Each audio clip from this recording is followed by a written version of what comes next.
Good morning, everyone. It is Monday, October 3rd, 2022, and joining me, as always, is Dr. Timothy Bray for 5-Minute Mondays. Dr. Bray, go ahead and take it away with our COVID numbers. Yeah, thanks, Dani. So continued good news. We're moving in the right direction again with decreases. New cases are down about 30% over the last week. In the last 7 days, North Texas combined has had only about 4,500 new diagnoses. And we're also down about 30% in active cases. Deaths are up percentage-wise, but remember, we're dealing with very low numbers. So in all of North Texas last week, there were only 37 fatalities. This is in line with what we know about the Omicron variant. It is more contagious, but it is less deadly and less severe. In fact, hospitalizations are down if we were to look at those numbers. And I just want to show everybody real quickly what we're seeing on the trend side. Because there is an important, this is good news and it helps to see it, right? So active cases, top left panel, we've seen a pretty much linear decline since the middle of July. So we've continued to drop in active cases. That's statewide.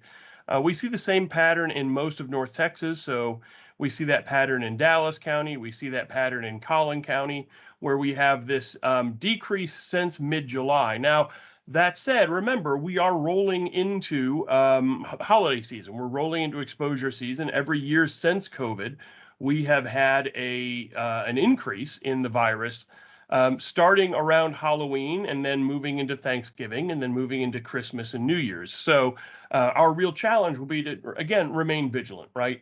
Take care of yourself. Make sure that you're healthy before you go hang out places. Make sure you're washing your hands. Make sure you're cautious about, how you are around other people. And every one of us has our own level of comfort. Just make sure that you're taking care of yourself and taking care of other people.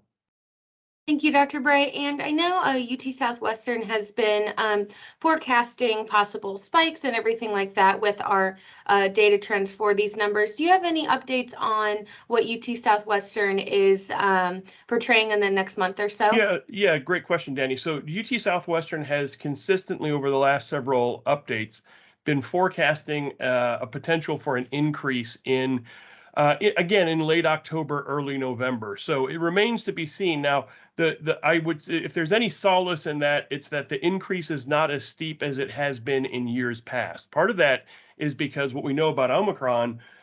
There's some thought now that the Omicron incubation period is shorter, which means you're not out there as often, as long, sick and not knowing about it, and then getting other people sick. So because of that, we see less uptake. So we're hoping that will dampen that increase that we see in the fall. Awesome. Thank you so much, Dr. Bray. I also want to take this time to acknowledge everything that happened in Southwest Florida with Hurricane Ian and send just good energy, thoughts, prayers to them, and just have them on our minds today. Absolutely. By the way, interesting number. The population growth in Florida has been on a magnitude of tenfold in the number of houses for instance, in the Fort Myers area, went to, well over 100,000 from something around 4,000 the last time the area was impacted by a hurricane. So these population trends do have impacts as we experience natural disasters like Hurricane Ian.